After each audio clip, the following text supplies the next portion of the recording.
성경에 기록된 하나님의 진리는 그 뜻이 너무 깊고 높아서 우리가 제대로 이해하고 소화하는 데는 한계점이 있습니다. 마치 광활한 하늘을 내 좁은 가슴에 다 품을 수가 없듯이 하나님의 말씀은 내 마음 전부를 다 쏟아도 이해하지 못하는 영역이 참 많이 있습니다.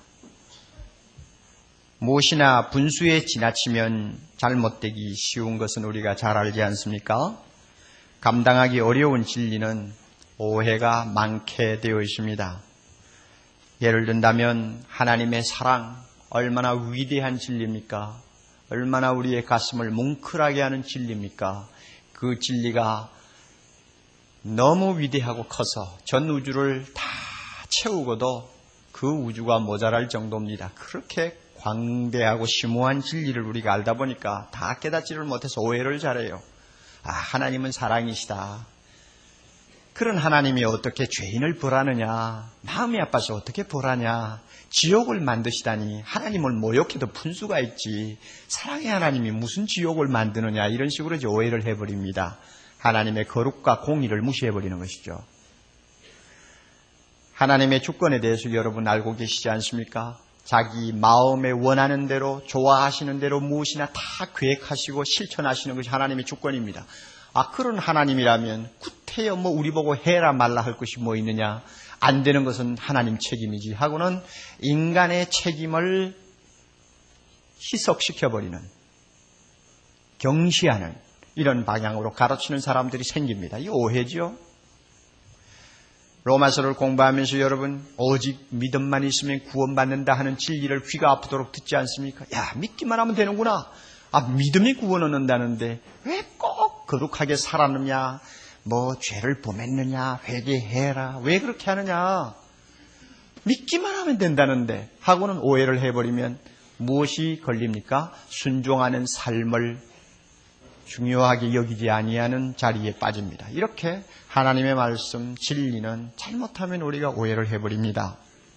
지난 시간 우리가 5장을 공부하면서 굉장히 은혜스러운 말씀을 보았어요. 20절에 보면 죄가 더한 곳에 은혜가 더욱 넘친다. 좀 다른 말로 바꾸면 죄가 많을수록 은혜는 더욱 많다 하는 내용입니다. 그 말씀을 우리가 들으면서 또 마음에 되새기면서 참 대단한 진리다. 정말 듣고 싶었던 생수와 같은 진리다. 왜 그렇습니까? 오해를 하는 거예요.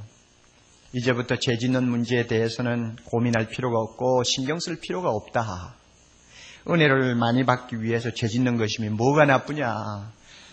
나는 죄 안 지었다 하고는 은혜에 메말라 있는 것보다도 죄를 좀 짓고 은혜 안에서 울고불고 하는 것이 훨씬 낫지 않느냐 하는 식으로 논리적인 오해를 할 수 있다는 이야기입니다.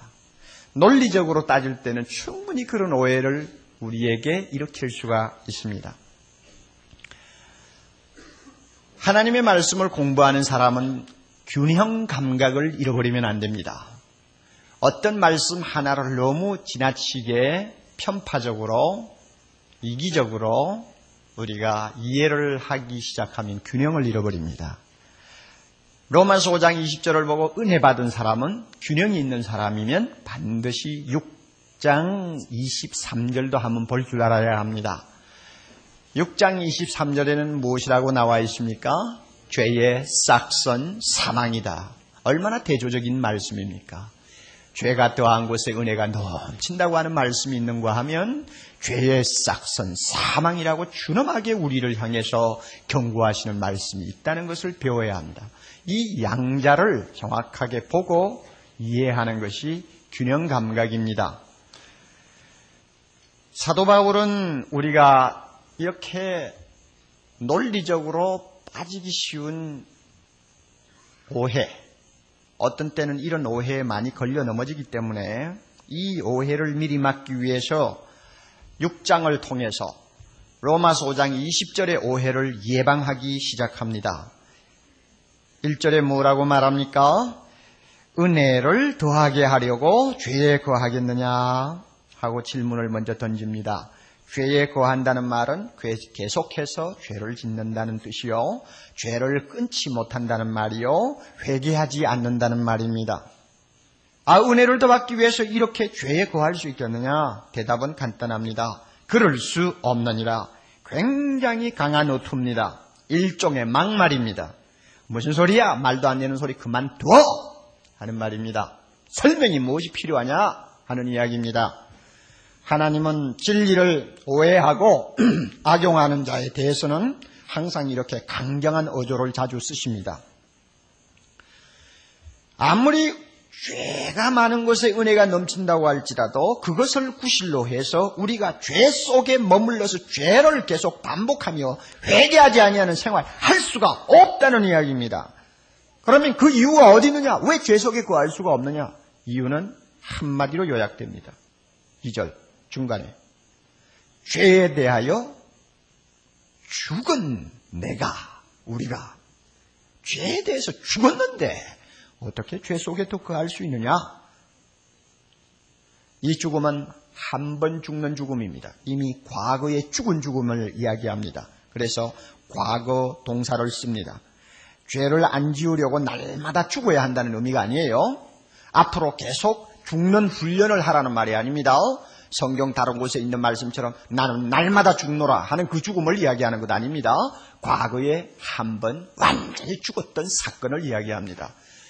한 번 그렇게 죽은 사람이 어떻게 죄를 더 지으면서 죄 속에서 뒹굴 수 있느냐? 안 된다. 그 이야기입니다. 언제 어디서 그러면 우리가 죽었느냐?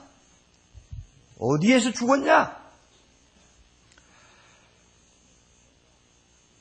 그 대답을 우리가 성경 본문을 통해서 모든 본문을 통해서 다 할 수 있습니다만은 저는 여러분에게 좀 더 기억을 선명하게 하도록 하기 위해서 한마디로 요약을 해드리겠습니다. 11절 첫 번에 나오는 말 주의하십시오. 언제 어디서 우리가 죽었느냐? 이와 같이 이것 때문에 죽은 거예요. 이와 같이 이것을 인정하는 자리에서 죽었고 이것을 우리가 확인하는 자리에서 이미 죽은 것입니다. 이와 같이. 그러면 이와 같이가 뭐예요? 10절하고 11절하고 연결해서 봅니다. 10절에서 예수님의 죽음과 부활에 대해서 말씀합니다. 그의 죽으심은 죄에 대하여 단번에 죽으시며 그의 살으심은 하나님께 대하여 살으심이니 이와 같이 너희도 단번에 죽었고 너희도 단번에 살았다 하는 이야기입니다. 언제 죽었어? 예수가 죽었을 때 죽었다. 언제 죽었어? 이와 같이 언제 살았어? 예수가 이와 같이 살았을 때 내가 살았다. 이와 같이. 이해를 하시는 것이 좋습니다. 우리 모두는 이미 말씀을 통해 잘 압니다. 예수 그리스도가 세상에 오셨다는 것은 죄가 왕노릇하는 영역으로 들어오셨다는 것을 의미했습니다. 그는 여자에게 났습니다. 여자에게 난 것이 뭐예요? 죄가 지배하는 세상에 오셨다는 것입니다. 그는 율법 아래 매이셨습니다. 무슨 뜻입니까? 율법을 통해서 인간을 시험하고 죄인으로 만드는 율법의 권세가 미치는 자리에 그가 드디어 등장하셨다는 말입니다. 그는 천사보다 못한 처지에 놓였습니다. 왜 그렇습니까? 죄의 지배를 받는 자리에 있었기 때문에 그렇습니다. 이렇게 죄의 세력이 활약하고 있는 이 세상에 예수님이 오셨습니다. 그리하여 죄인처럼 그는 세례를 받았습니다.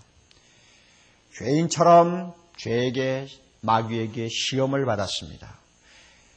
죄인이 되어서 십자가에서 나의 하나님 어찌하여 나를 버리셨나이까 라고 통곡하고 괴로워했습니다. 죄로 인하여 죽은 자기 친구 나사로의 무덤 앞에서 그는 눈물을 흘리며 괴로워했습니다. 모두가 죄가 통치하고 지배하는 영역 속에 하나님의 아들이 내려오셔서 그 죄의 지배의 영향을 받았다는 것을 의미합니다. 그리고는 드디어 우리의 허물과 죄를 짊어지고 십자가에서 죄인처럼 죄인으로 취급받아 죽으셨습니다. 이 죽음은 단번에 죽은 것입니다. 한 번 죽음으로 끝난 죽음입니다. 그것으로 인해서 예수님은 죄와의 관계가 완전히 단절되어 버렸습니다. 죄로 인해서 괴로움을 당하는 영역에서 벗어났습니다. 죄의 세력에서 완전히 자유하였습니다. 더 이상 그에게는 죄가 시험할 수 없었습니다. 더 이상 그에게 슬픔을 줄 수 없었습니다. 더 이상 그는 고통에 끌려다니지 않았습니다. 관계 단절이 된 것입니다. 예수님이 그랬다면 그 다음에 우리에게 적용할 때 무슨 말입니까? 이와 같이 나도 죄의 영역에서 끌려다니던 나는 죽었다 하는 것입니다. 이와 같이 나도 죽었다. 또 예수 그리스도는 부활하셨습니다. 어떻게 부활하셨습니까? 4절 조금 지나서 보면 이는 아버지의 영광으로 말미암아 그리스도를 죽은 자 가운데서 살리셨다 했습니다. 하나님 아버지의 영광, 이것은 능력을 말합니다. 성령의 능력을 말합니다. 성령의 능력이 예수를 죽음에서 일으켰습니다. 사도행전 2장 24절 사망에게 예수님은 매여 있을 수 없었다고 했습니다. 죽음이 아무리 그를 힘대로 붙들어 놓으려고 발악을 했지만 돌을 가지고 무덤을 막고 임봉하고 파수꾼을 세우고 갖가지 방법을 다 동원했지만 죽음은 역부족이었습니다. 예수님은 돌을 밀치고 살아나셨습니다. 예수님이 부활하셨다는 것은 무엇을 의미합니까? 하나님께 대하여 살으셨다는 것을 의미한다고 했습니다. 하나님께 대하여 살으셨다. 하나님께 대하여 살았다. 이 무슨 의미일까? 제가 볼 때 여러분이 본문에서 의미를 찾는다면 9절이 대답입니다. 하나님께 대하여 예수님이 사셨다는 의미. 9절 이는 그리스도께서 죽은 자 가운데서 사셨음에 그 다음에 중요한 말입니다. 다시는 뭐합니까? 죽지 않으신다. 예수님 절대 이제 다시 죽지 않아요. 그 다음에 또 무엇입니까? 사망이 다시 그를 주장하지 못한다. 바로 이것이 하나님께 대하여 살았다는 의미입니다. 절대 죽지 않으십니다. 이제는 절대 죽음이 그를 지배할 수도 없고 죽음이 그를 해칠 수도 없습니다. 왜? 그는 본래 가졌던 그의 영광을 회복하셨기 때문입니다. 본래 이 세상에 오시기 전에 하나님으로서 그가 누렸던 영광이 있습니다. 예수님이 요한복음 17장 5절에 기도한 그 내용입니다. 아버지여 창세전에 내가 아버지와 함께 가졌던 영화, 아버지와 함께 가졌던 영화, 그 영화를 지금도 아버지와 함께 누릴 수 있도록 하옵소서 하는 기도를 했는데 그 기도가 예수님의 부활과 함께 응답받은 것입니다. 주님은 드디어 죽음이 따라올 수 없는 생명의 영역, 의의 나라의 영역에 오르신 것입니다. 죄와 사망을 심판하시는 자리에 오르신 것입니다. 요한계시록 1장 18절 볼지어다 예수님의 말씀입니다. 이제 세세토록 살아있어서 음부와 사망의 열쇠를 가졌다. 이렇게 말씀하셨습니다. 이것이 예수님이 부활하심으로 하나님께 대하여 살았다는 의미입니다. 죽음과 완전히 관계 단절이 된 것입니다. 그리고 생명이 왕노릇하는 의의 세계에서 음부와 사망의 권세를 한 손에 쥐시고 심판하는 자가 되셨다는 말입니다. 이 예수님이 하나님께 대하여 사셨다. 그렇다면 우리에게 어떻게 됩니까? 이와 같이 무엇입니까? 예수님처럼 우리도 하나님께 대하여 뭐 한다는 말입니까? 산다, 살았다 하는 이야기입니다. 예수님의 부활이 과거 사건이죠. 이미 사셨죠. 우리의 부활도 장차 문제가 아니에요. 과거에 살았다. 나는 그래서 죽고 나는 살았다. 이와 같이.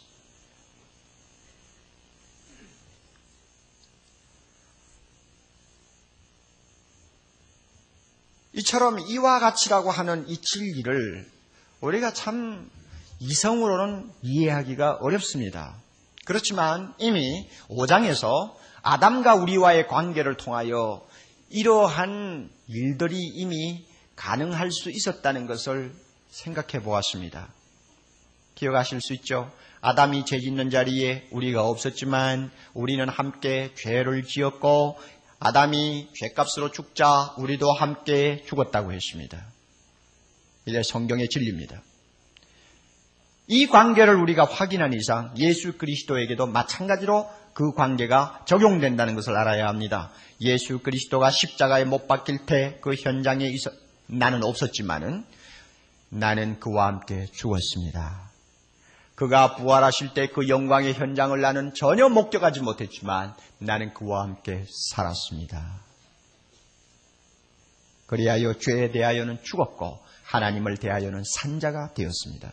이것은 우리가 선택하는 어떤 옵션의 문제가 아닙니다. 내가 그렇다고 생각하니까 되는 것도 아니고 내가 이해할 수가 없으니까 나는 그것은 나하고 관계없다 한다고 해서 내 것이 안 되는 것도 아닙니다. 하나님께서 하신 일이에요. 하나님이 나를 아담 안에 두신 것처럼 하나님이 나를 예수 안에 두시고 예수의 죽음과 예수의 부활을 나의 죽음과 나의 부활로 취급하신 것입니다. 이것은 하나님이 하신 일이에요.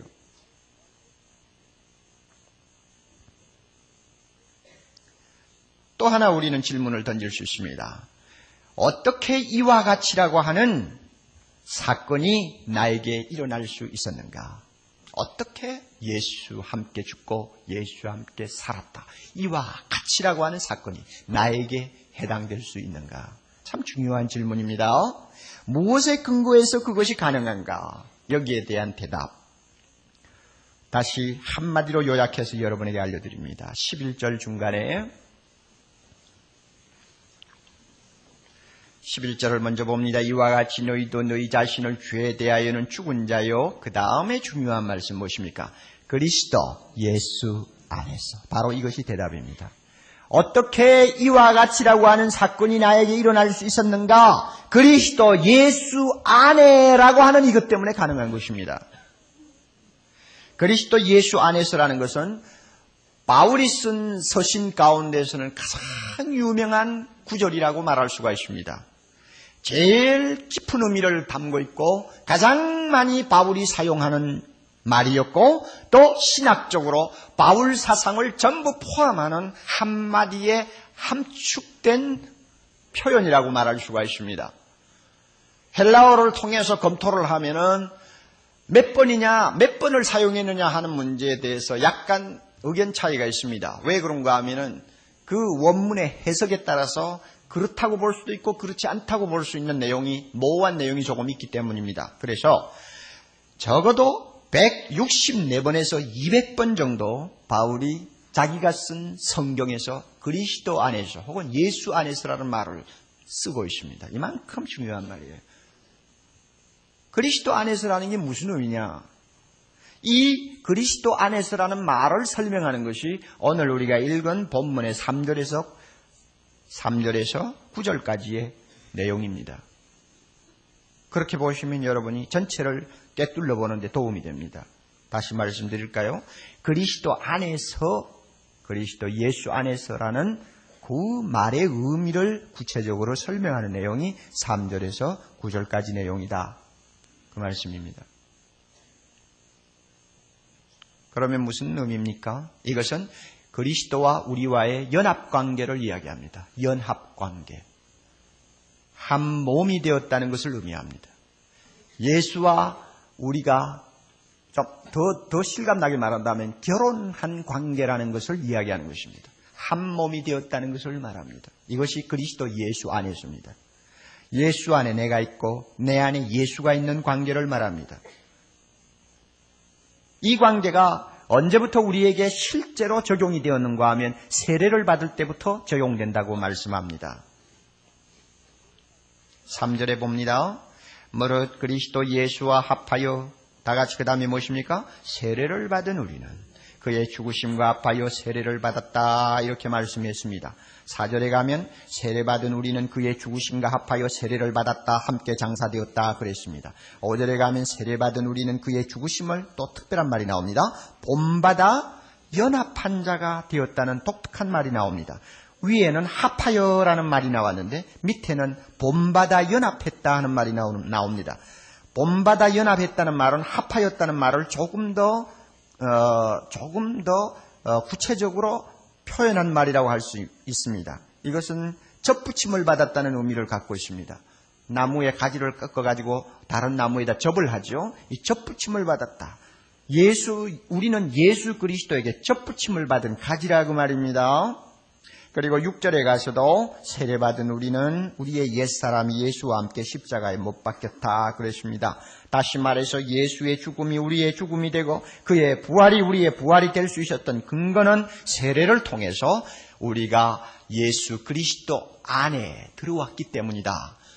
예수 그리스도 안에 들어왔다는 말은 그와 연합되었다는 말이고 그에게 접붙임을 받았다는 의미라는 것을 제가 지금 말씀드리는 것입니다.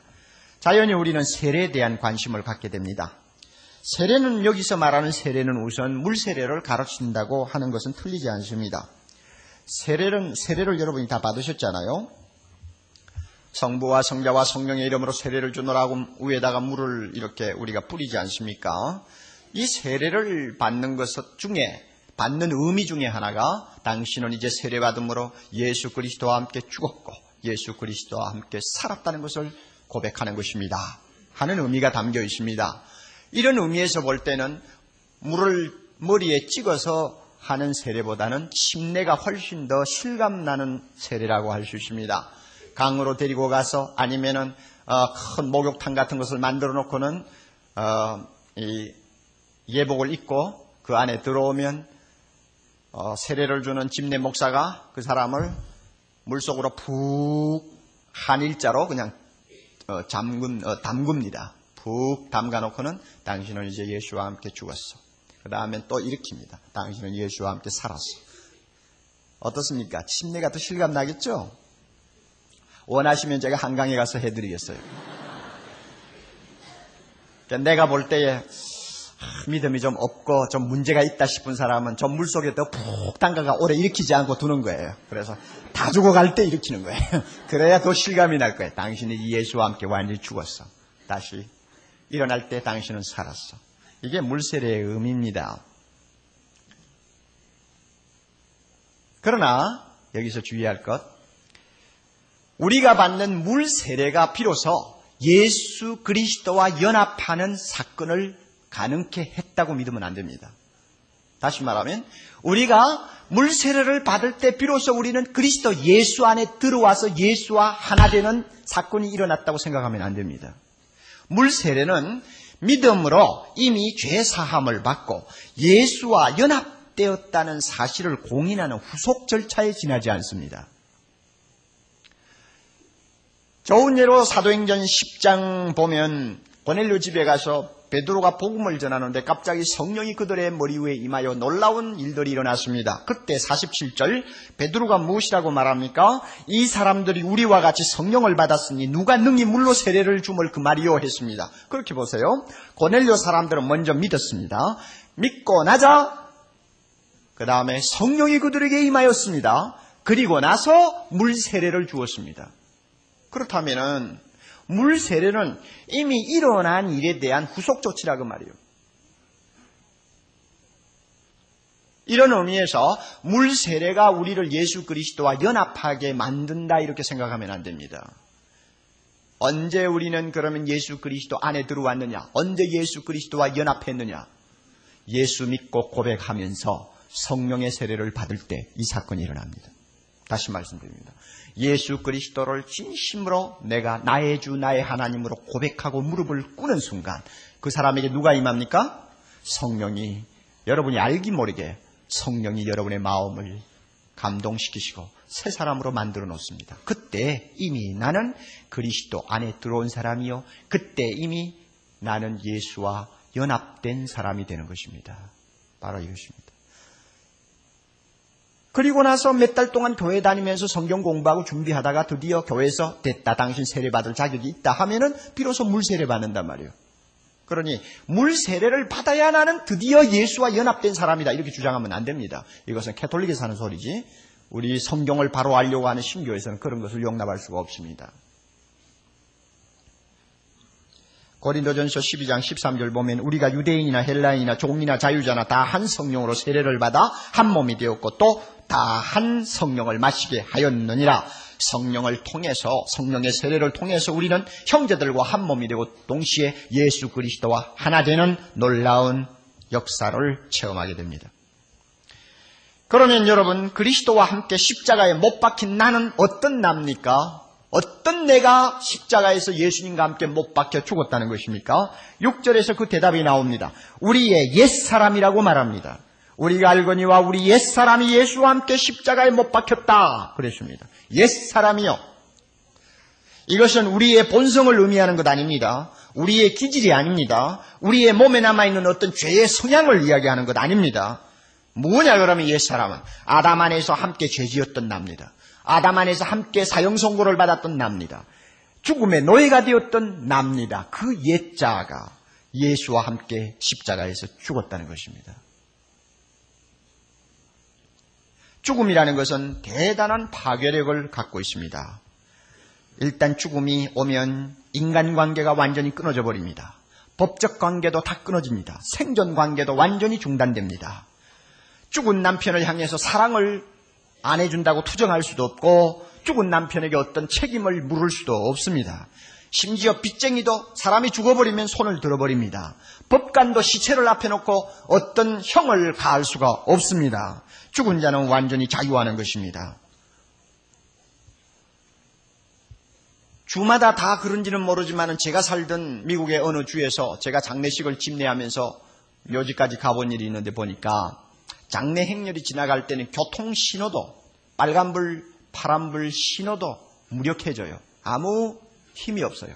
막 지나가니까 모든 차들이 전부 서서 장례 행렬 지나가기를 기다리고 있습니다.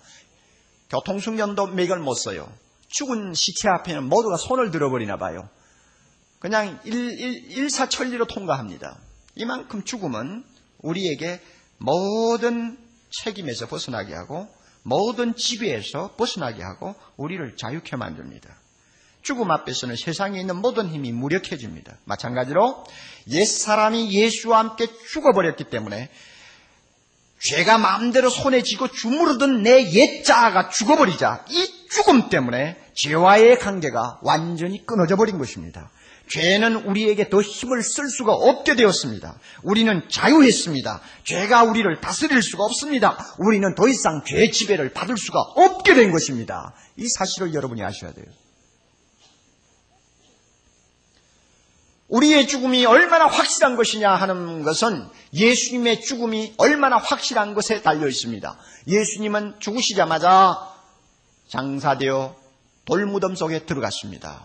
장사되었다는 말이 여기 나오는데 장사되었다는 뜻이 뭡니까? 완전한 죽음이었다는 뜻입니다.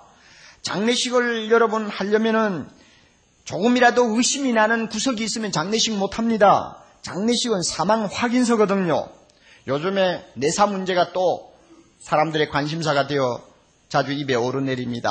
일본이 오랫동안 진통하다가 드디어 내사를 법적으로 인정하는 단계에 접어들었기 때문에 한국에 있는 또 여러 가지 법조인들에게나 종교인들에게나 또 의학계에 영향을 미치게 된 것입니다.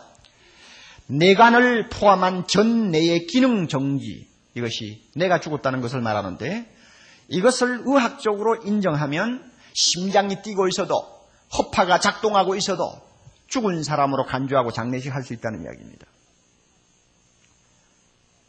인정상 대단히 어려우리라고 생각합니다. 아무리 내가 죽었다고 진단이 나왔지만은 심장이 뛰고 있는 사람 보고 죽었다고 관 속에 넣기는 굉장히 어려울 것 같아요. 조금이라도 의심스러운 무엇이 보이면 장례식 못합니다. 그렇지만 장례식을 일단 했다고 하면 이 장례식은 그 사람은 완전히 죽었다는 것을 증명하는 것입니다. 예수님은 죽어서 장례했습니다. 장사되었다고 했습니다. 마찬가지로 예수님이 그렇게 분명히 죽었다면 우리도 어떻습니까? 죽었나요? 살았나요? 죽었나요? 살았나요? 완전히 죽었어요. 완전히. 옛사람이 완전히 죽었어요. 죽고 또 죽을 필요가 없는 완전한 죽음이요. 죽으려고 애쓸 필요가 없는 완전한 죽음이요. 그 결과 우리는 죄의 통치로부터 자유를 얻었습니다. 우리는 죄가 왕노릇하는 세상에 더 이상 살지 않습니다. 6절 7절 보십시오.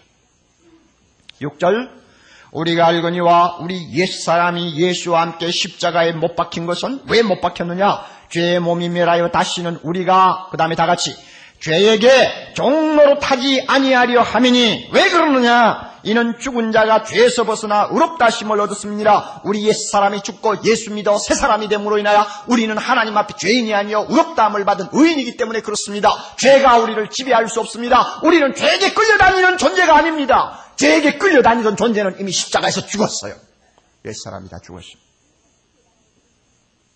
예수님은 부활하셨습니다. 부활하심으로 우리는 예수와 함께 다시 살아난 새 사람이요 새로운 신분이 되었습니다. 4절 끝에 주의하십시오.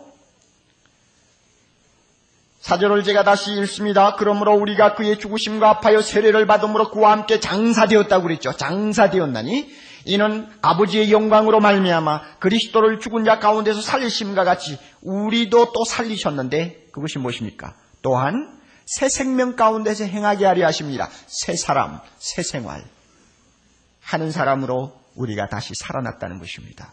그러므로 우리는 더 이상 죄와 죽음이 다스리는 어둠의 세계에 붙들려 있지 않습니다. 예수 그리스도가 다스리는 의의 나라에 옮김을 받은 것입니다. 할렐루야. 여러분 여기서 이 8절 9절에서 말이죠.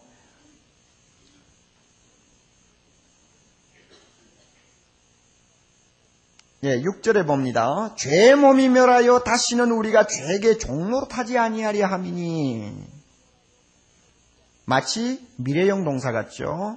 또 8절 끝에 보면 그와 함께 살 줄을 믿노니 하고 미래에 일어날 일처럼 보이죠. 물론 미래형 동사로 쓰고 있습니다. 그러나 이것은 논리의 미래지 사건의 미래가 아닙니다.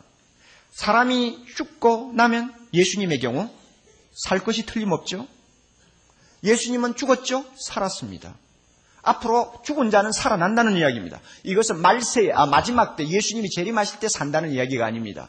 예수와 함께 죽었으면 틀림없이 산 사람이 된다는 이야기를 논리적으로 말하는 것입니다. 그러므로 우리는 예수 안에서 생명이 살아난 새 사람입니다. 이제는 은혜가 왕노릇하는 세계에 살고 있습니다. 우리는 죄의 신분이 아닙니다. 이렇게 예수와 함께 죽고 예수와 함께 산 예수 그리스도 안에 있는 우리가 어떻게 은혜를 더하게 하려고 죄에 머물 수 있습니까? 안 된다는 이야기입니다. 이제 중요한 사실 하나만 더 지적합니다. 11절로 돌아갑니다. 11절에 보면 자 이제 우리가 이와 같이라고 하는 원칙에 따라서 예수의 죽음이 내 죽음이 되고 예수의 부활이 내 부활이 되었다고 했습니다. 그리고 그리스도 예수 안에서 이 사건은 가능했다고 말했습니다. 그러면 이 사실을 확인한 이상 어떻게 해야 할 것이냐?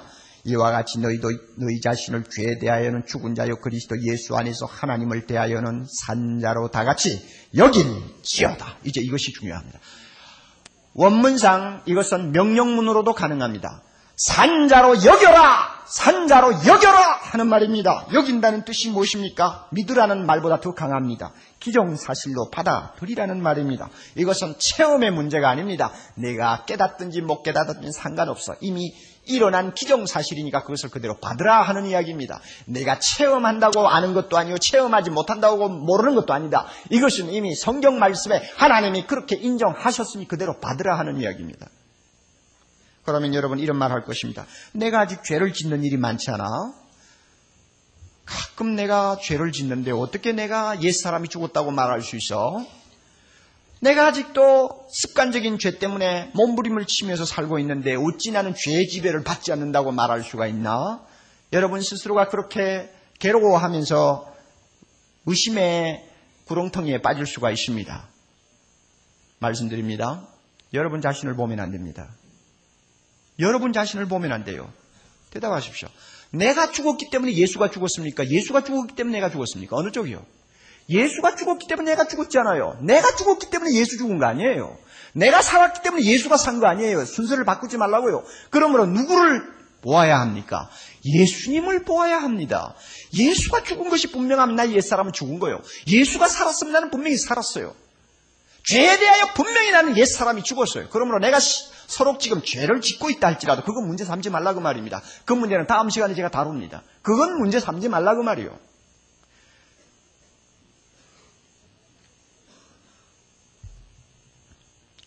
자꾸 지나간 이야기 하면 안 돼요. 자꾸 옛날 이야기 하면 안 된다고요. 예수 보세요, 예수. 이것이 중요합니다. 여러분의 느낌을 보지 마세요. 사람에게 참으로 중요한 것은 주체의식입니다. 내가 누구냐? 할 때 대답을 어떻게 하느냐입니다. 내가 누구냐? 나는 예수와 함께 산 새 사람입니다. 자, 우리는 대답을 그렇게 할 수 있습니다. 너는 어디에 사느냐? 나는 예수 그리스도가 지배하는 의의 나라에 사는 사람입니다. 나는 은혜 아래 사는 사람입니다. 은혜가 왕노릇하는 자리에 사는 사람입니다. 이렇게 대답해야 돼요. 이게 우리 주체의식입니다. 주체의식이 얼마나 중요한지 몰라요. 전통적인 유교 관습에 따라서 우리나라의 결혼이라는 것이 독특한 의미를 갖고 있습니다. 지금은 안 그렇지만 지금 50대 이상 되시는 부인들은 잘 아시죠? 결혼을 하고 나서 친정집을 자주 드나드는 것은 대단히 쑥스러운 일로 생각을 하고 또 그래서는 안 된다는 관념이 일반적으로 퍼져 있습니다. 이 시집의 딸이 김씨 집안으로 시집 갔으면 이 시딸은 죽은 것입니다. 그리고 김씨댁 며느리로 태어난 것입니다. 이것이 과거의 결혼관입니다. 시집관이요. 옛말처럼 시집간 그 집의 귀신이 되는 것입니다. 이게 여자의 운명입니다. 시집 가자마자 그 시로 과거는 장사해버린 것이요. 그러므로 처녀 시절 행복했던 생각 자꾸 하고 그러면 안 돼요. 첫사랑 생각 자꾸 하면 안 돼요. 다 죽었어요. 다 죽었어요. 다 죽은 거예요. 심지어 부모 형제 생각도 다 없애야 돼요. 다 죽었어요. 그리고 이제는 나는 이 시집에서 새로 태어난 며느리로서 앞을 내다보고 살아야 합니다. 이게 시집입니다. 시집 갔습니까? 죽은 거요. 옛날 나는 죽은 거요. 그리고 시집간 그 집에서 태어난 것입니다. 양식이 없어서 굶어 죽는 판이 벌어져도 절대로 친정에 발을 들여놓지 않았던 여자 이야기를 제가 읽은 일도 있습니다. 얼마나 줏대가 강했는지. 그리고 딸이 자꾸 힘드니까, 시집이 너무 힘드니까 찾아오는데 나중에는 오지 말라고 명령했습니다. 그런데도 또 찾아오니까 대문을 열어주지 아니한 친정 아버지 이야기도 제가 들은 일이 있어요. 얼마나 철저했는지. 여러분, 이것은 우리에게 좋은 교훈을 던져줍니다. 예수 믿었습니까? 예수 믿었으면 믿는 순간에 이미 나는 시집 오기 전에 이전에 나는 죽은 것입니다. 누구 집안의 사람으로 사람이 죽은 것입니까? 죄씨 집안의 사람이 죽은 거예요. 죄씨 집안의 사람은 죽은 거예요. 그 다음에 예수 믿은 다음에 난 누구 집안의 사람으로 살았습니까? 의씨 집안의 사람으로 산 거예요. 아니면 예씨 집안의 사람으로 산 거예요. 예수 집안이니까. 그렇죠? 이걸 믿어요. 그러니 내가 과거 생각 자꾸 하면 안 돼요. 내가 지금 죄를 좀 범한다 이런 문제를 가지고 여러분이 시끄럽게 굴면 안 됩니다.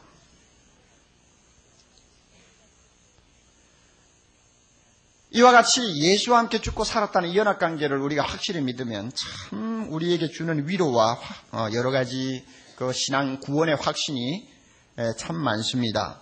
첫째는 여러분, 죄에 쉽게 끌려들지 않습니다. 내 주체의식이 너무나 분명하기 때문에 나는 죄 지배를 받는 사람이 아니라고 하는 것, 이것을 분명히 내가 고백할 때마다 쉽게 죄에게 끌려들지 않습니다. 한번 해보세요.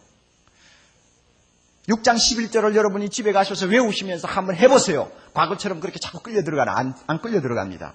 또 둘째로는 죄에 빠져도 절망하지 않고 금방 일어나서 회개하고 돌아옵니다. 죄 속에 오래 머물 수가 없어요. 왜냐하면 나는 죄 속에 오래 머물며 씨름하는 옛날 자아는 죽었다는 것을 알기 때문에 거기에 더 이상 있을 수가 없어요. 신정에 간 딸이 그 집에 2달, 10달, 1년, 2년 머물 수 없는 것과 똑같습니다. 더 머물 수가 없어요. 또 하나, 서로 죄를 범했다고 해도 그 범죄가 나의 구원을 흔들지 못한다는 것을 분명히 합니다. 구원 문제를 다칠 수가 없어요. 죄를 짓는다고 해서 그때마다 내 구원 문제를 들매여서는 안 됩니다. 여러분이 그걸 아셔야 돼요. 왔다 갔다 하면 안 돼요. 한번 생각해 보세요. 부주의 해가지고 저녁에 잘 때 자물쇠를 잠그지 않아서 밤중에 도둑놈이 들어왔습니다. 들어와가지고 온 집안을 흐트려 놓고 돈 있는 거 좀 포켓에 집어넣습니다. 그걸 보고는 너무나 낙담해가지고 그 집 주인이 도둑놈을 붙들고 앉아서 우리 집에 있는 돈 당신이 다 가졌고 이렇게 들어와서 마음대로 하셨으니까 이제부터 당신이 아버지가 되시오. 당신이 저 사람의 남편이 되시오. 나는 완전히 포기하겠수다. 여러분이 그렇게 하는 주인이 있어요? 예? 아무리 값비싼 보석을 다 빼앗겨도 남편 자리, 남편 자리, 아버지 자리는 절대 내놓지 않습니다. 여러분 그걸 아셔야 돼요. 죄가 어쩌다가 우리 생활에 들어와서 나로 하여금 범죄하게 만들어요. 그러나 내가 예수 그리스도와 함께 살아난 새 사람이요 하나님의 자녀라고 하는 신분까지 내놓고 아이고 마음대로 하시오 나 이제 완전히 포기하겠습니다. 이런 일은 절대 있을 수가 없다는 이야기입니다. 믿습니까 여러분? 그걸 아셔야 돼요.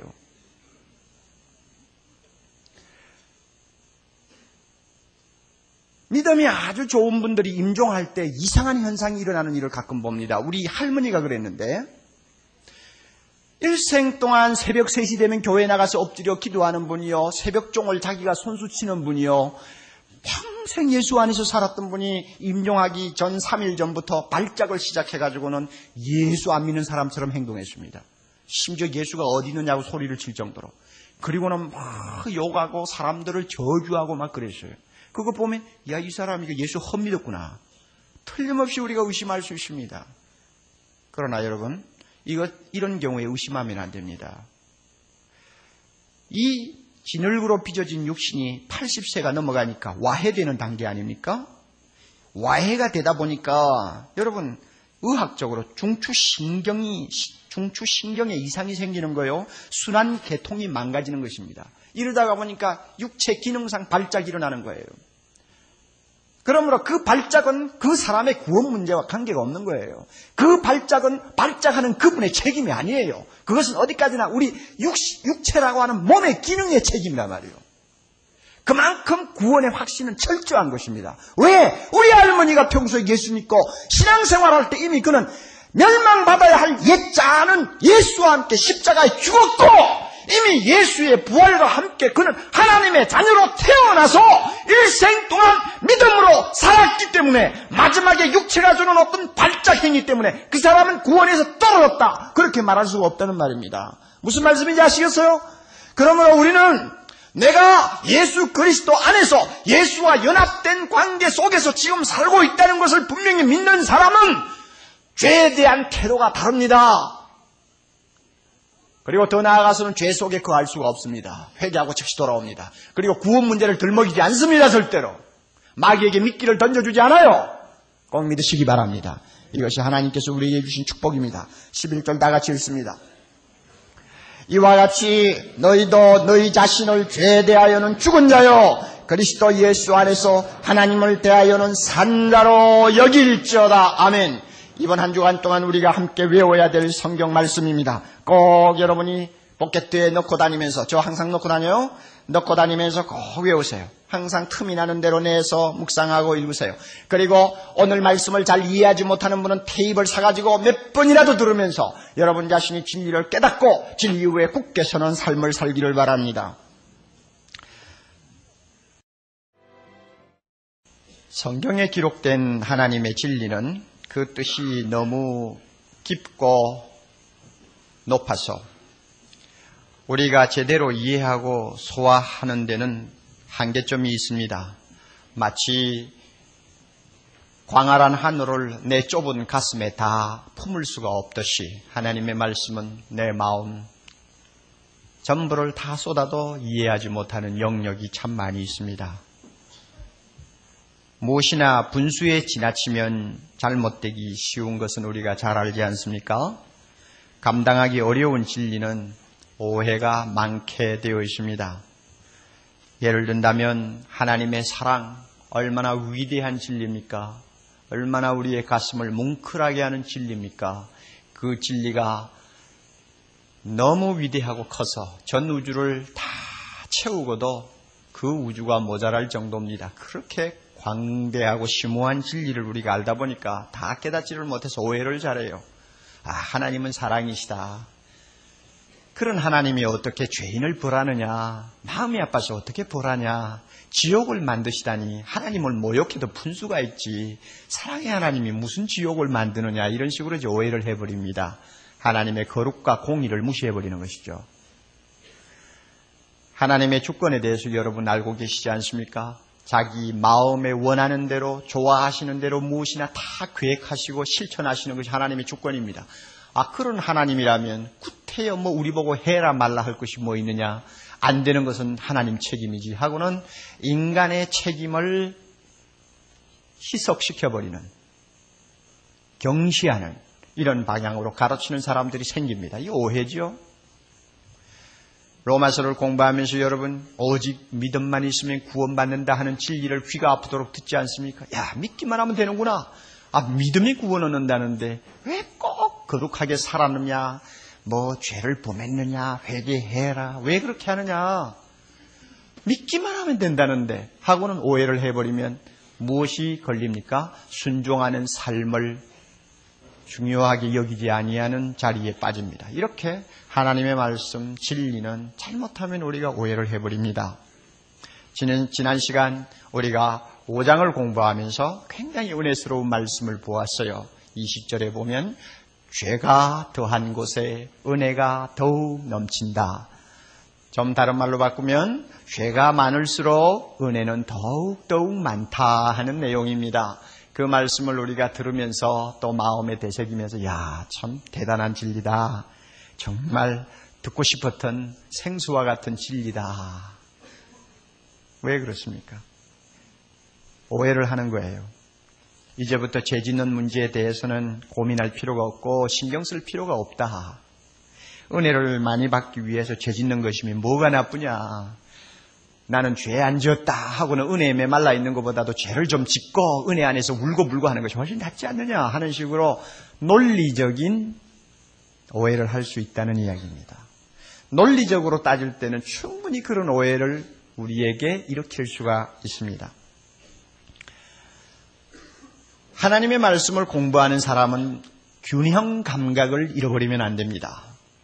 어떤 말씀 하나를 너무 지나치게 편파적으로, 이기적으로 우리가 이해를 하기 시작하면 균형을 잃어버립니다. 로마서 5장 20절을 보고 은혜 받은 사람은, 균형이 있는 사람이면 반드시 6장 23절도 한번 볼 줄 알아야 합니다. 6장 23절에는 무엇이라고 나와 있습니까? 죄의 싹선 사망이다. 얼마나 대조적인 말씀입니까? 죄가 더한 곳에 은혜가 넘친다고 하는 말씀이 있는가 하면 죄의 싹선 사망이라고 준엄하게 우리를 향해서 경고하시는 말씀이 있다는 것을 배워야 합니다. 이 양자를 정확하게 보고 이해하는 것이 균형 감각입니다. 사도 바울은 우리가 이렇게 논리적으로 빠지기 쉬운 오해, 어떤 때는 이런 오해에 많이 걸려 넘어지기 때문에 이 오해를 미리 막기 위해서 6장을 통해서 로마서 5장 20절의 오해를 예방하기 시작합니다. 1절에 뭐라고 말합니까?